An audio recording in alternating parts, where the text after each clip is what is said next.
What's up, CJ crew? It's your boy Chris. And it's Jay. And welcome back to the Chris and Jay Way.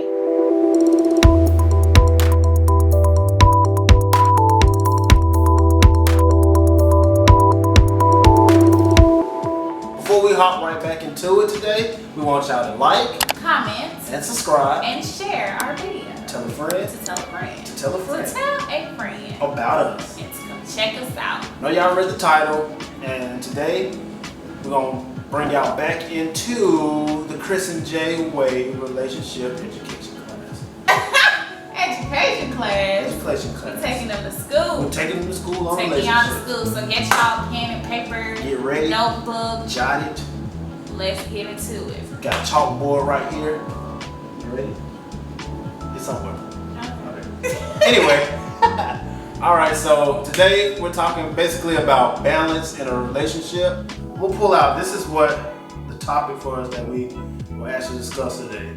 So this video will be expressing how y'all maintain a relationship by being who your partner needs you to be and still being true to yourself.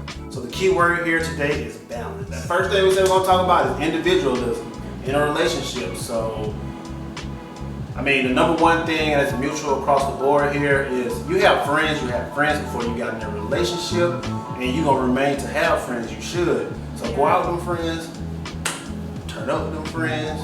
Yeah, you should never feel like your partner has to be with you 24/7. And if you're in that relationship where you feel like, you know, if your partner's in there, you can't go, or you can't just hang out with your friends by yourself. If it feels controlling, or you know, well, you know, talk about it first.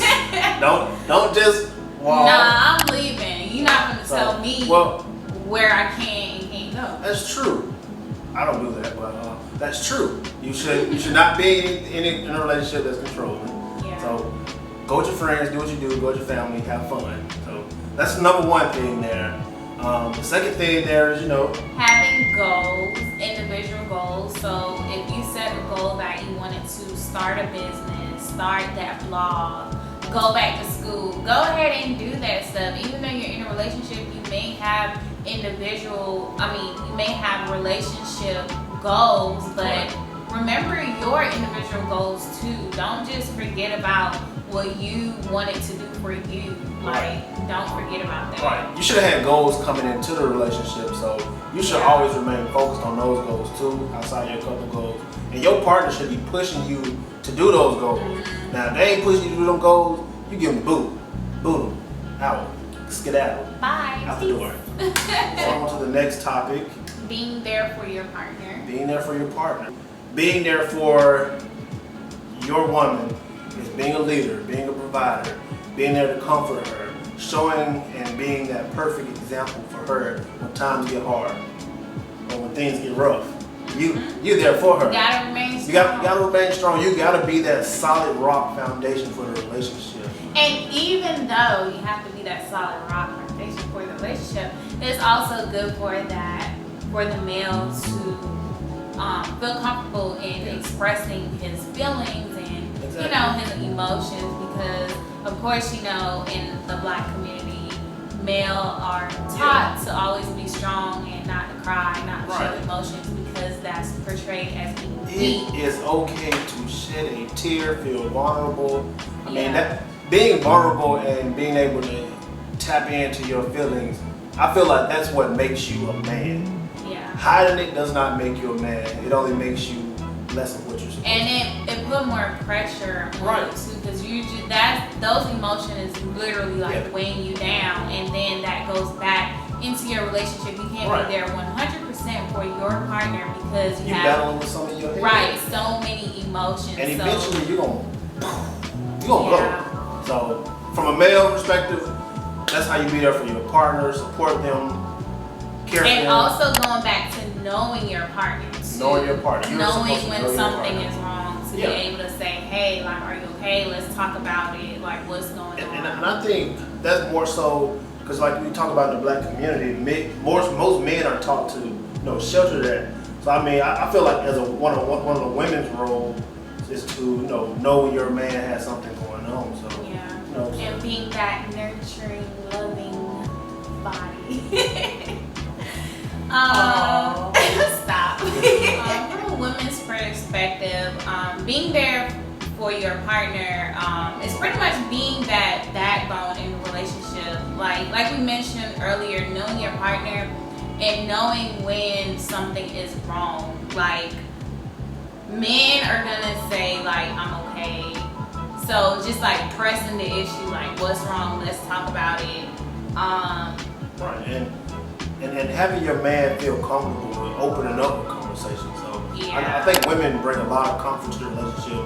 And as a man, you're supposed to be able to accept that level of comfort. I mean, it's a two-way street there. You know, you got to meet each other somewhere halfway in the middle there. Yeah. To, you know, be there for each other, and that's why it's two people in a relationship.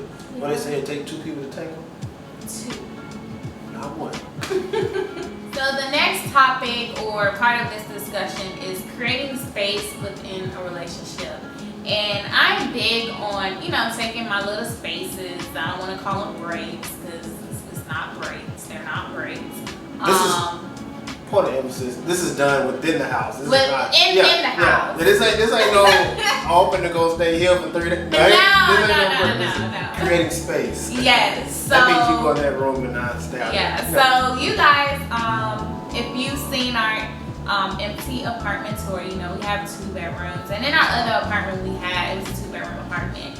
And when you just feel like you just need a moment to yourself, I was always good for just going to the next room, whether it was getting on my tablet, watching a movie, writing in my planner, going out to the nail spot, getting my nails and my feet done, or just taking a drive in my car, being by yourself for a while. Yeah, because creating that space is very important. It is. It is, because you got to remember, like we said in the first point we hit on in this video, is you're an individual.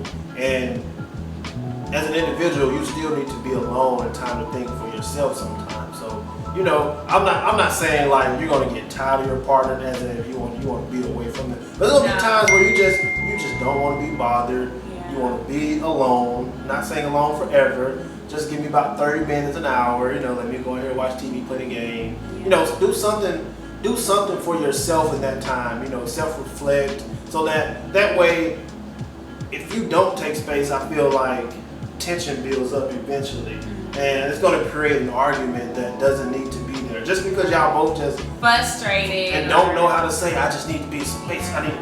And it also goes back to knowing your partner and knowing like those little signs or triggers, like when to just right. leave your partner alone. Because I know when it's the time to leave her alone. So I know when it's time to leave her alone.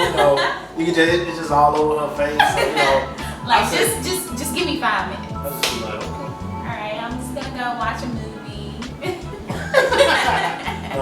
So yeah. We took y'all to class today with Relationship 101 with the Chris and Jay Way, and we feel that these 3 things we told you about were really key into having a successful relationship. So if you didn't take notes during, just remember these 3 things. 3 things. Number 1, being an individual in your relationship. Number 2, knowing how to be there for your partner. And number 3, creating that space. So if you don't remember anything from this video, remember those 3 things. Yeah. And that's it. Like I say, communication in a relationship. We're going to keep telling y'all every time we do a relationship. Yeah. Communication is key. If you use those 3 things with communication, you're on the road to a successful relationship. And you'll be happy like we are. So, that's it. So don't forget to like, comment, subscribe, tell a friend, to tell a friend, tell a friend. tell a friend. And if you got all the way through this video, I want you to comment down in the comment section. What? A pencil. Yeah. A pencil. A pencil or a notebook. Yeah, a pencil, pen, or notebook, whatever emoji. And let us know, because that's how we're going to know that y'all was with us. So, to our lovely CJ crew, thank y'all for tuning in. We'll catch y'all in the next video.